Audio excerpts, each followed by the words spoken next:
Vamos a saber qué hay detrás del aumento en este número de desaparecidos e intentar comprender pues cómo vamos en esta materia. Y hacemos contacto con Francisco Rivas, director del Observatorio Nacional Ciudadano. Francisco, ¿cómo estás? Buenos días. Querida, siempre es un gusto estar contigo y tu auditorio. Igualmente, Francisco. Oye, pues terrible, ¿no? Esta noticia de que el mes de mayo ha sido el mes con más registros de desapariciones en toda la historia, desde que se tiene registro. Lamentablemente, y ahorita que te escuchaba, coincido contigo, hay algunos avances aparentes en materia de seguridad. Parece que hay algunos, particularmente yo insistía en que se ve como positivo la disminución de los robos, que es uno de los delitos que ha bajado con mayor consistencia a lo largo de los últimos años. Sin embargo, el crecimiento de otros delitos es lo que nos pone hoy en esta terrible situación de desapariciones. Estamos hablando específicamente del aumento de la extorsión, estamos hablando del aumento de las privaciones ilegales de la libertad, que pues tradicionalmente llamaríamos secuestros, pero desde hace un sexenio han preferido empezar a registrarlo en otros rubros. Y en el rubro específico es el de delitos que atentan contra la libertad individual. Eh, la trata de personas, el tráfico de personas, el robo a transporte de carga. Estos delitos que sí han estado creciendo son delitos que ocasionan no solo los homicidios, junto con, obviamente, con todos los delitos relacionados con el narcotráfico, sino que están ocasionando particularmente las desapariciones. Para muchos grupos delictivos es mucho más fácil hoy desaparecer una persona que presentar el cadáver, exhibir el cadáver en la vía pública, porque esto tiene implicaciones en términos específicos de respuesta necesaria del Estado. La desaparición es algo que funciona mejor para el grupo delictivo porque no lo señala directamente, Pues no hay sigue evidencia, generando ¿no? terror. No hay evidencia. No hay evidencia. Y es que en México uno de los aspectos es que la mayor parte de homicidios quedan impunes. La mayor parte de delitos en México quedan impunes. Ciudades como, o entidades como la Ciudad de México, que tiene de los mejores registros, pues estamos hablando de que de todos modos más del 80% de los homicidios no se resuelven. Y es uno de los que tiene mejores resultados en esta materia. Y en el caso de desapariciones estamos prácticamente en cero carpetas de investigación, en cero sentencias condenatorias de personas que cometen este delito, a pesar, y esto sí es importante decirlo, que en los últimos 7 años pues se han registrado por lo menos unas 70,000 desapariciones. Y eso que también ahí hay una enorme cifra negra. Tú y yo en otra ocasión platicamos, yo te contaba de cómo identificamos que San Luis Potosí es una de las entidades que más nos oculta información en términos de secuestros, de extorsiones, pero también de desaparecidos. Tuvimos algunos casos de víctimas que nos contactaron desde San Luis Potosí que intentaron en varias ocasiones ir a denunciar y que se le registrase a su persona desaparecida y nunca hubo forma. O sea, literalmente la regresaron y la regresaron y la regresaron a su casa y nunca les entregaron un solo documento que atestiguara el registro de sus desaparecidos y nunca aparecieron en los registros nacionales y estatales de personas desaparecidas. Entonces, esas 60,000 personas, estas más de 120,000 personas que han desaparecido, que tenemos registradas como desaparecidas, pues también son un número no necesariamente tan exacto, porque muchísimos de los migrantes que desaparecen en nuestro país, nadie los denuncia, porque muchísimas fiscalías, aun cuando estemos hablando de mexicanos, aun cuando haya incentivos para registrarlo, no se registran y porque en muchas ocasiones también son personas que no tienen un grupo de apoyo, es decir, son jóvenes en muchas ocasiones que salieron de sus casas, que se incorporaron a la delincuencia y que los familiares ni siquiera saben que están desaparecidos porque ya no tienen contacto con ellos. Entonces, sí es un terrible problema y la desaparición es consecuencia de esos otros delitos que no se han logrado reducir y que tienen principalmente que ver con la delincuencia organizada. Eh, Esto quiere decir que de entrada hay un subregistro. Absoluto. y después, pues muchísima gente que no denuncia, y por eso es que hay el subregistro, Francisco. En ambas situaciones.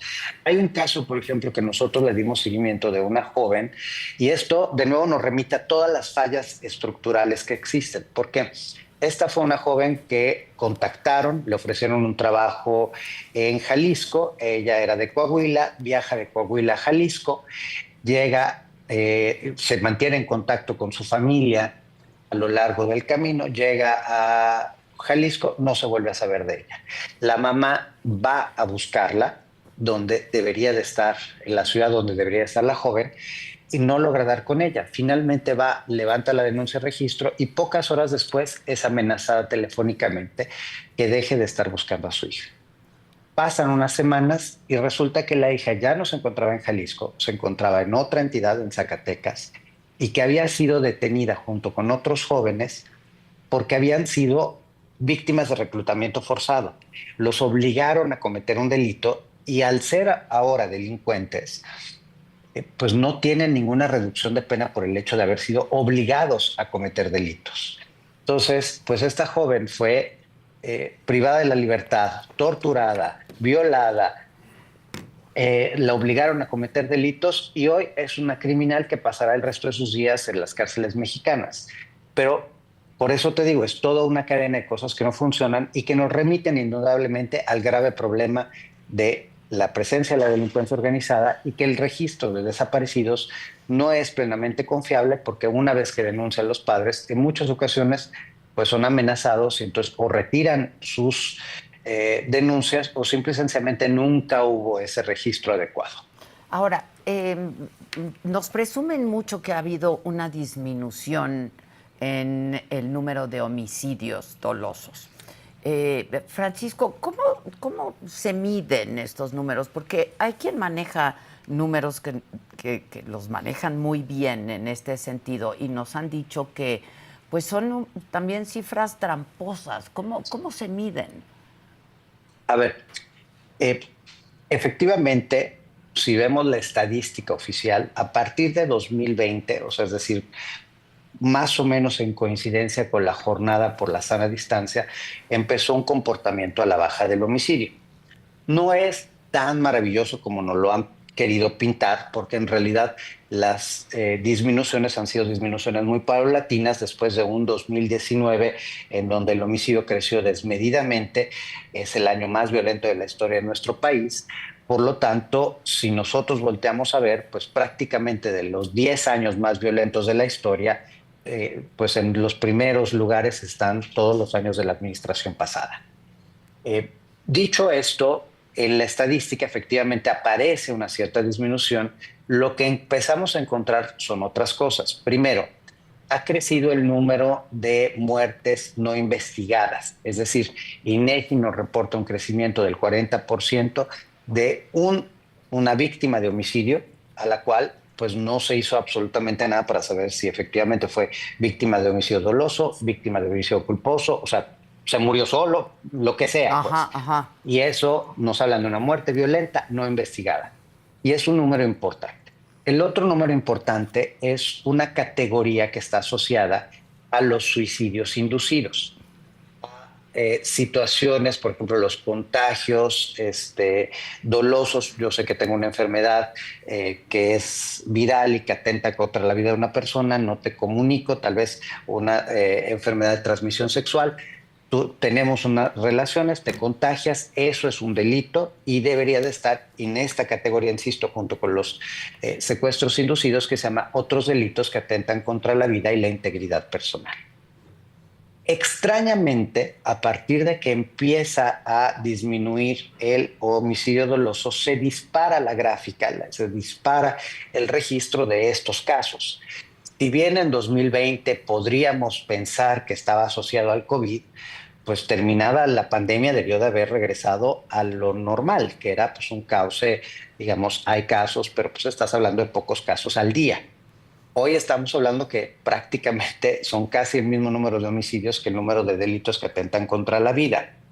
Y eso pues está sospechoso. Y la otra parte es precisamente el tema de los desaparecidos. A mí me contactaron la semana pasada y antepasada varios periodistas locales, en particular de Tijuana, de Sonora y otras entidades en donde señalaban algunas cosas que también no hacen ningún sentido. Las secretarías de seguridad pública municipales reportan, o sea, tienen en datos abiertos el número de víctimas de homicidio doloso localizadas en su municipio. Extrañamente, hace pocos días, el número de homicidios reportados por Tijuana era mayor al número de homicidios reportados en la estadística oficial del Secretariado Ejecutivo del Sistema Nacional de Seguridad Pública de Baja California, o sea, de todo el estado. Ya. Y ahí también, perdón, no puede haber más homicidios en un municipio que en todo el estado, o sea, es imposible. Entonces, pues sí hay indicios que las autoridades locales no están registrando adecuadamente los homicidios por el motivo que sea. Algunos dicen que son presión, algunos dicen que es instrucción, algunos dicen que es complicidad con los grupos delictivos. Lo cierto es que también en el homicidio doloso, que era una de las, por lo menos de los conteos más consistentes y confiables, hemos perdido la capacidad de tener buena información. Oye, Francisco, siempre se dice que Guanajuato es el estado más violento, pero hay otras cifras, ¿no? Donde hay estados donde pues la violencia está ahí.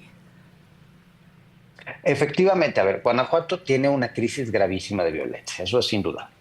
Y es una crisis de violencia asociada con la delincuencia organizada, nace a partir del sexenio de Peña, cuando pues tú recordarás que todavía el PRI pensaba que podía ganar las elecciones de 2018 en el estado y por lo tanto una estrategia fue retirar a Policía Federal y reventar las condiciones de seguridad en Guanajuato, un poco para pasarle el costo político al PAN, que pues lleva años gobernando el estado. Lamentablemente, pues eso permitió la entrada de Jalisco Nueva Generación, ahí donde había un grupo preponderante que es el cártel de Santa Rosa de Lima. Y empieza pues esta confrontación que se ha mantenido por un sinfín de motivos, porque pues, Guanajuato es una entidad sumamente interesante por su productividad, por la refinería, por las carreteras, etcétera, etcétera. Y la confrontación no se ha logrado contener. A lo largo del sexenio pasado, Guanajuato también fue olvidada. Tan es así que una de las cosas que le tocó hacer al Estado fue asumir la responsabilidad del control carretero federal, que no le toca. Y no tuvo acompañamiento de la Federación. También muchos de los delitos que ocurren en Guanajuato deberían ser del orden federal, deberían ser investigados por la Federación, y aparentemente no está ocurriendo. Entonces, uno de los aspectos que tenemos, pues sí, es una descomposición en el Estado que lo ha llevado a estar en algunas de las primeras posiciones. Hoy, Guanajuato ha tenido un recrudecimiento de la violencia y sí se encuentra en tercer lugar a nivel nacional, pero hay otras entidades que se encuentran mucho peor. Entre ellas, pues estamos hablando de Colima, que lleva más de 10 años siendo la entidad más violenta del país, con una tasa de homicidio doloso mucho más alta. Lo que pasa es que precisamente, y ese es uno de los aspectos que no debería de existir alrededor de la seguridad, por politiquería se favorece el comparar números absolutos respecto a tasas. Ya. Y esto es importante decirlo porque la tasa es convertir un delito por el número proporcional de habitantes. El número absoluto, pues nada más hubo 100 homicidios y entonces obviamente 100 homicidios en Guanajuato, por decir una cantidad, pues son más que 80 en Colima, pero esos 80 en Colima representan una proporción enorme respecto al resto del país. Tan es así que, por ejemplo, el año pasado Colima y Baja California respectivamente tuvieron más del doble de homicidios que la tasa nacional. Y un gran problema, pues como lo dices, sigue siendo el crimen organizado y la extorsión. La extorsión es el delito que más ha crecido junto con las desapariciones, obviamente, porque es un delito de muy fácil comisión. Y es cierto que los ciudadanos estamos acostumbrados a pensar en la extorsión telefónica, que es la que más afecta a las madres y padres de familia, al ciudadano común, en donde pues se dan desde los engaños, las amenazas, etcétera, etcétera. Pero en realidad es un delito que no genera los mismos problemas que genera la extorsión presencial. Y esta extorsión presencial ocurre pues de muchas maneras. O sea, está el conocido derecho de piso, que es decir, la venta de seguridad, por así decirlo, de un grupo delictivo, principalmente al sector productivo. Pero hay otras formas de extorsión que no necesariamente están asociadas al cobro de dinero, pero que sí modifican la realidad del país. Por ejemplo, te impiden vender cierto producto, como podrían ser refrescos, como podría ser cerveza, como podrían ser cigarros, como podría ser limón, como podría ser pollo, o te obligan a tener un cierto proveedor, o te obligan a tener solo cierta área de distribución, o te impiden distribuir en una cierta zona. O sea, ya no es te cobro para, sino es simple y sencillamente te obligo a que tú seas, o sea, que el único producto que tú vas a vender es el que yo te estoy pidiendo que hagas. Bueno, no pidiendo, te estoy obligando a que hagas. Obligando, claro. Entonces, esa extorsión es la más peligrosa porque es la que tiene o sea, la que la víctima está cerca del victimario. Ahí sí no es, me imagino o me están diciendo que va a llegar el cártel Jalisco Nueva Generación afuera de mi casa, sino les deposito 20,000 pesos, o en el caso, por ejemplo, de muchos fraudes que hay alrededor de los carros, si no me entregas la factura del carro, el cártel Jalisco Nueva Generación o el cártel de Sinaloa va a ver a tu casa, porque son absolutos engaños, porque así no opera la delincuencia organizada, pero la gente cae porque tiene miedo. Pero en el otro caso es una persona que se presenta contigo, que te amenaza con arma de fuego y que te hace saber que si no haces lo que ellos te están diciendo, tu vida está en riesgo. Y eso pues ha sucedido en muchísimos casos. Nosotros hemos tenido muchas víctimas que atendemos desde el área de atención a víctimas del Observatorio Nacional Ciudadano, que efectivamente por denunciar, luego desaparecen o son encontradas sin vida. Porque ese es el problema. ¿Por qué el ciudadano no denuncia? En muchas ocasiones por negligencia, porque no nos interesa, porque pensamos que es una pérdida de tiempo, porque son 4, 5, 6 horas de nuestro tiempo y al final no vamos a recuperar nuestros bienes. Pero en muchas ocasiones, y esto es relevante decirlo, es porque el ciudadano tiene miedo y tiene razón en tener Pues miedo, sí, pues porque las cómo no. fiscalías hay gente que les avisa a los delincuentes que ya fuimos a denunciar y por lo tanto los que estamos en riesgo con nuestra vida somos nosotros. Sí, y en la reforma judicial no se consideró una reforma a las fiscalías, ¿no? No incluye las fiscalías. A ver, una de las grandes falacias de la reforma judicial es que era para mejorar la justicia. Si tú quieres mejorar la justicia, evidentemente tienes que reformar ciertos aspectos del Poder Judicial, particularmente en términos de profesionalización, de limpia institucional, etcétera. Pero el primer paso es que tú capacites bien a las policías de nuestro país. ¿Por qué? Porque hoy tú vas por la calle. Si hay una persona que comete un delito, la policía lo detiene, la policía municipal, la policía estatal, la Guardia Nacional, violan sus derechos, incluso los golpean y los entregan a una agencia del Ministerio Público. En la agencia del Ministerio Público, obviamente, en muchas ocasiones ni siquiera los quieren recibir a los detenidos, porque obviamente, pues si ya llegan golpeados y la fiscalía los recibe, se vuelve responsabilidad de la fiscalía. Entonces, parte de la impunidad inicia con las policías que no son buenos primeros respondientes, se sigue en las agencias del Ministerio Público, en donde también dejemos a un lado la corrupción, dejemos a un lado el hecho de que, y en México lo hay, que hay policías corruptos, ministerios públicos corruptos, peritos corruptos, fiscales generales corruptos, los hay. Pero la mayor parte de personas que integran las áreas de seguridad y justicia son honestas. El problema es que están mal capacitadas, que tienen pocos insumos, que son insuficientes. Entonces, lo que hagan, pues es marginal respecto al problemón que existe.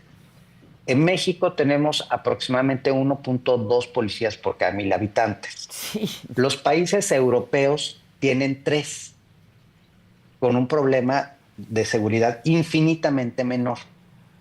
Volteamos a las fiscalías, cada ministerio público del país tiene más de 300 carpetas de investigación como responsabilidad. Es decir, tendría que resolver, para no tener los rezagos de impunidad que tenemos en el país, un caso por día, lo que es imposible. Entonces, un ministerio público tiene que investigar, tiene que dar seguimiento, sin gasolina, sin internet. En muchísimas fiscalías del país no hay internet que funcione, no hay computadoras, se tienen que llevar sus sillas desde la casa. O sea, no hay los insumos básicos, no están los peritos. Ahorita que hablamos de desaparecidos, nosotros hace ya 6 años publicamos un estudio sobre la crisis forense y ya en ese entonces no había ni los arqueólogos forenses, no había los dentistas forenses, o sea, no teníamos al personal específico para poder encontrar, en el caso de una fosa clandestina, poder encontrar víctimas, poderles dar una identidad, poder resguardar adecuadamente los restos y si no le podemos dar identidad ahorita, por lo menos sustraer la información mitocondrial que en otro momento servirá para que esa persona pues tenga una identidad y sus familias tengan acceso a la verdad y a la justicia. Si tú no tienes nada de esto, todos los esfuerzos son marginales. Yo personalmente confío no solo en Omar García Harfuch, sino en su equipo. Me parece que es un equipo de muy buen nivel, que tiene muy buenas intenciones, que es gente dedicada, pero pues ellos solos no van a resolver el problema de un Estado absolutamente colapsado. En el mejor de los momentos, en términos de gasto en seguridad. Apenas gastábamos el 1.2% del Producto Interno Bruto para todo lo que implica aportaciones federales en materia de seguridad. Hoy andamos en menos de la mitad de ese dinero. O sea, estamos gastando menos que en el sexenio de Fox en materia de seguridad. ¿Cómo podemos pensar que un policía esté bien capacitado? ¿Cómo podemos suponer que se va a resolver el problema de robo a transporte de carga cuando no hay, la Guardia Nacional carece de gasolina?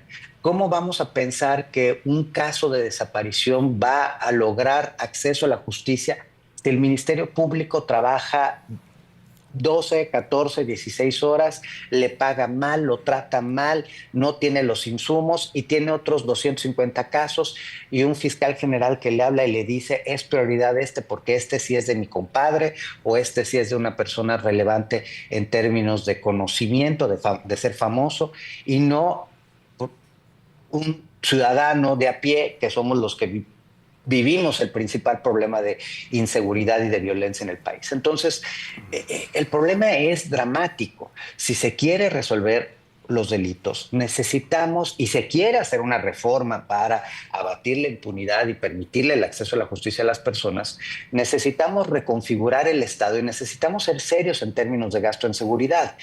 Y ahí es donde lamentablemente ni el Ejecutivo, pero tampoco el Legislativo han hecho su trabajo, porque la cuenta pública la aprueba un legislativo y pues la pasan como si nada, cuando la crisis de seguridad es profundísima en el país. Es que ni con Omar García Harfuch, ¿no? Que es de los mejores funcionarios que tenemos en este país y el mejor policía que hay en este país. Es que no puede ser, o sea, yo te digo, confío en él, pero él solo no puede resolver un problema. O sea, si tú vives, deja tú en una de las ciudades grandes, si tú vives en un poblado de Michoacán, en Guerrero, en Tierra Caliente, ¿quién te va a ayudar? O sea, literalmente, ¿quién te va a ayudar? No es Omar el que va a estar ahí defendiéndote. Tú necesitas una policía local que se articula entre lo municipal y lo estatal para poder resolver los problemas más inmediatos. Y luego una federación, una policía nacional, que debería ser la Guardia Nacional, aunque pues la Guardia Nacional sabemos que todo es menos una policía, que coadyuva y en conjunto detienen a los delincuentes, para luego pasárselos a una Fiscalía General de la República que detona investigaciones y que entonces sí lleva la sanción. Porque ese es otro tema. De nada sirve que tengamos detenidos si al final los estamos soltando porque no hay investigación. Sí. Lo que se requiere son investigaciones bien hechas para sancionar el delito. Y cuando en México tenemos niveles de impunidad de más del 99%, o sea, casi el 100% de impunidad, pues obviamente cometer un delito, y por eso cuando hablamos de la extorsión, es mucho más conveniente. Y parte del por qué ha disminuido los robos es precisamente porque la gente ha preferido dedicarse a la extorsión respecto a dedicarse a los robos. Evidentemente ahí esto va a seguir creciendo porque no hay sanción. Y luego también hay algunos casos que pues manchan la tarea, ¿no? Estoy pensando, por ejemplo, en el asesinato de los dos colaboradores, los más cercanos de Clara Brugada, o Teuchitlán, y así podríamos seguirnos, ¿no? Estos porque son casos emblemáticos, sin duda. Y ahí, por ejemplo, yo acabo de escribir un artículo que se publicó el día de ayer. Hay cosas que también se pueden hacer y no necesitaríamos una grande inversión en términos ni políticos ni en términos económicos para hacerla. Por ejemplo, hoy la gran mayoría de delitos se cometen con motocicleta. ¿Por qué no hay una regulación de chalecos y cascos en donde esté exhibido el número de la placa para que entonces no cualquier persona pueda cometer un delito? Esto ya se aplicó en varias partes del mundo y ha tenido un efecto positivo. Es decir, si yo traigo en la moto o también a otra persona, los dos necesitamos traer un chaleco en donde está escrita la placa de la motocicleta y en el casco en la parte de atrás también está escrita la placa de la motocicleta. De manera tal que es más fácil darle seguimiento en caso de que alguien cometa un delito y se esté escapando. Del otro aspecto que está regulado en Europa es que tú no puedes andar con un casco por la calle caminando así como así. O sea, después de ciertos metros de haberte separado de tu moto, te tienes obligatoriamente que quitar el casco. Claro. ¿Por qué? Porque el casco te garantiza anonimato y que Claro. puedas cometer un delito sin que seas fácilmente identificable. Pensemos precisamente en el terrible caso de los funcionarios de la jefa de gobierno, pues el delincuente, el asesino, estuvo ahí un buen tiempo esperando en la calle, sentado en la calle con el casco puesto. Sí, sí. Si eso no pudiese ser, la policía se habría podido acercar, le hubiera podido señalar que se tenía que remover el casco y por lo menos iba a ser fácilmente identificable para las cámaras. O sea, esto obliga a que cambien modus operandi los delincuentes. Cuando se suben y escapan, pues obviamente al tener el chaleco, si no tienes el chaleco, entonces eres identificable. Y si lo tienes, también eres identificable. Es decir, hay cosas que son de reforma que se pueden aplicar, que no requieren de gastos enormes, pero la otra parte que sí es significativa es que tiene que haber una buena voluntad de parte de la autoridad en luego hacer cumplir las leyes, porque si no, pues esa letra muerta es gasolina para la impunidad. Y luego la tan llevada y traída y polémica reforma judicial, ¿no? Bueno, yo a ese creo que va a ser un desastre. En cualquier caso, pensemos simple y sencillamente que todos son honestos y que todos son impecables y que todos tienen las mejores intenciones. Sí. En cualquier lugar, cuando tú haces una reforma de esta naturaleza, pierdes un tiempo considerable en la curva de aprendizaje. Aquí estamos cambiando prácticamente a toda la Administración de Justicia Federal. Es decir, en cadena vamos a tener una curva de aprendizaje enorme de parte de muchas personas. ¿Qué va a pasar? Pues que se nos va a colapsar el sistema. O sea, el que tenga hoy esté en un proceso o mañana tenga que acercarse a la Administración de Justicia, pues se va a ver en problemas severos porque pues va a haber un rezago y va a haber una parálisis del sistema. Y eso, insisto, en el caso en que todos volutos y personas serias. Te estamos perdiendo, Francisco. ¿Me escuchan? Ahí estás. Sí. Ahí estoy. Me decías Perdón. esto en caso de que todas las personas fueran honestas y preparadas. Serias, ¿no? Ajá. Ahora, lo que sabemos es que no está pasando así. Sí. O sea, sabemos que una parte importante de los que fueron elegidos, lamentablemente, carecen de experiencia, carecen de preparación y pues tampoco podríamos asegurar que sean personas honestas. Y luego el problema y el conflicto con Estados Unidos, que para Estados Unidos lo más importante es la seguridad en este momento, ¿no? Y ahí se viene un riesgo importante. Regresemos al tema de la extorsión para muchos empresarios. Lamentablemente, hoy una parte importante del sector productivo ha optado por pagar derecho de piso. ¿Por qué? Porque pues finalmente si no lo paga, le queman sus árboles, lo levantan, lo desaparecen, lo matan, lo torturan, o sea, hay un sinfín de consecuencias negativas. El problema es que si tú le pagas a un grupo delictivo de aquellos que están siendo señalados como terroristas y que por lo tanto son prioridad para Estados Unidos, tú te puedes poner en un problemón porque es como si estuvieras haciendo financiamiento al terrorismo. Eso es algo que yo lo he escuchado poco de nuestra autoridad, pero la autoridad lo debería tener mucho más claro. Eh, Estados Unidos puede hacer lo que quiera en su territorio y puede poner las reglas que quiera, pero el caso, el hecho es que la autoridad mexicana tiene que defender los intereses de México y tiene que velar por la seguridad de los ciudadanos. Si hoy la extorsión pone en riesgo la cadena productiva, el mismo Banco de México lo ha dicho y lo ha confirmado, el aumento de los precios de la inflación en parte está asociado a la extorsión, porque ese costo extra que le toca pagar a la persona que produce limones o al que vende pollo o al que vende cigarros, pues se lo gira finalmente al consumidor final. Entonces, obviamente esto encarece los productos, atenta contra la competitividad, pero sobre todo pone en riesgo la vida de los mexicanos.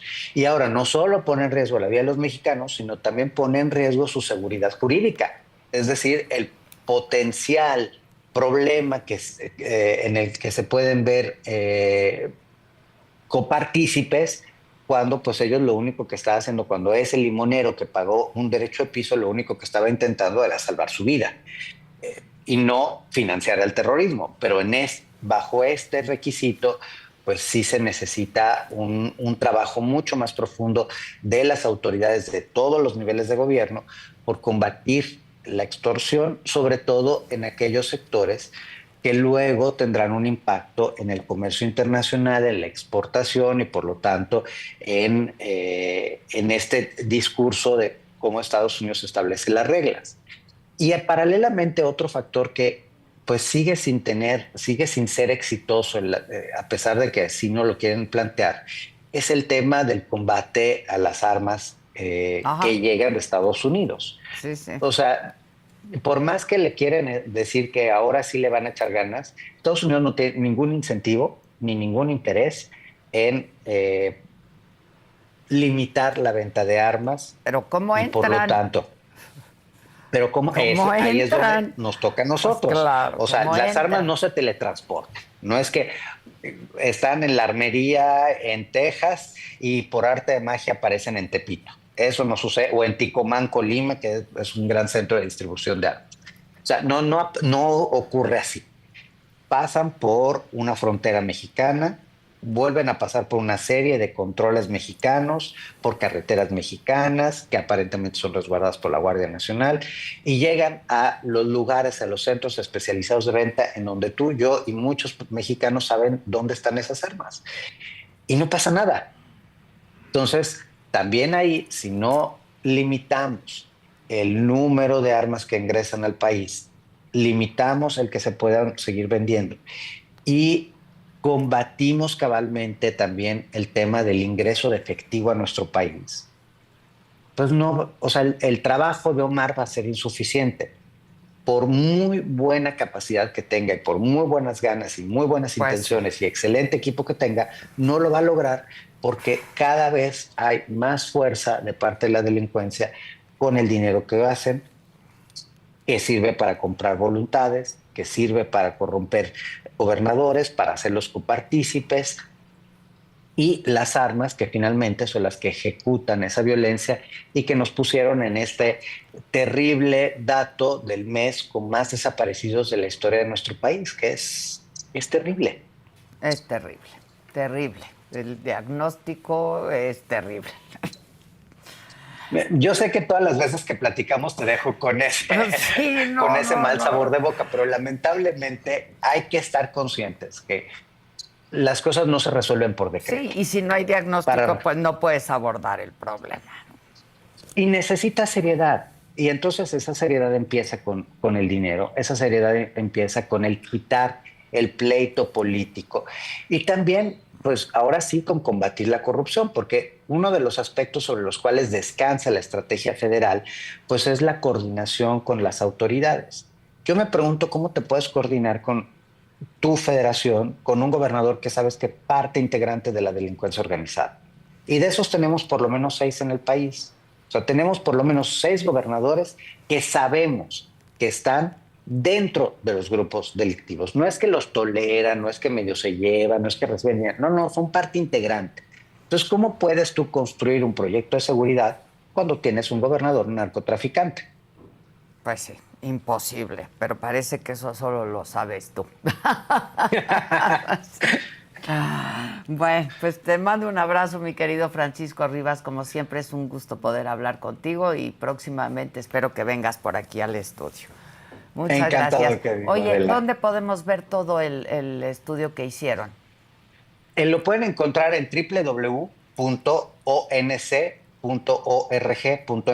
Ahí hay 3 estudios específicos sobre el tema de desaparecidos. Uno tiene que ver con las deficiencias que están en la ley, otro tiene que ver con las deficiencias en la estadística, porque hay algunas cosas que no se han logrado corregir. O sea, la estadística de desaparecidos sigue siendo una estadística de tipo saldo. O sea, Ajá, es decir, si en el mes desaparecieron 100 personas, pero se encontraron a 20, entonces el registro reporta 80. En claro. vez de decirnos 100 desaparecieron, 20 encontramos con o sin vida, y que nos puedan también decir si las encontraron con o sin vida. Ese sería un dato fundamental para entender hacia dónde va el país y hacia dónde va la delincuencia. Sí, sin Y el duda. último es precisamente sobre la crisis forense, que trae una serie de recomendaciones puntuales por estado y a nivel federal, que, insisto, pues se hizo hace 6 años y que, lejos de haber mejorado la cosa, ha empeorado rotundamente. Pues ahí está para que el que quiera consultarlo, ¿no? Muchas gracias, mi querido Francisco. Un Gracias abrazo. a ti, un Gracias, abrazo. un abrazo, muchas gracias. Híjoles, bueno, pues hablando de inseguridad, en Puebla las autoridades están buscando una banda de criminales que se llevó más de $500,000 en joyas luego de asaltar al centro joyero de Puebla capital. Y lo peor es que en esta misma zona del centro histórico, en menos de 2 meses, se han registrado por lo menos 5 atracos de este tipo. Es Débora Suárez. A plena luz del día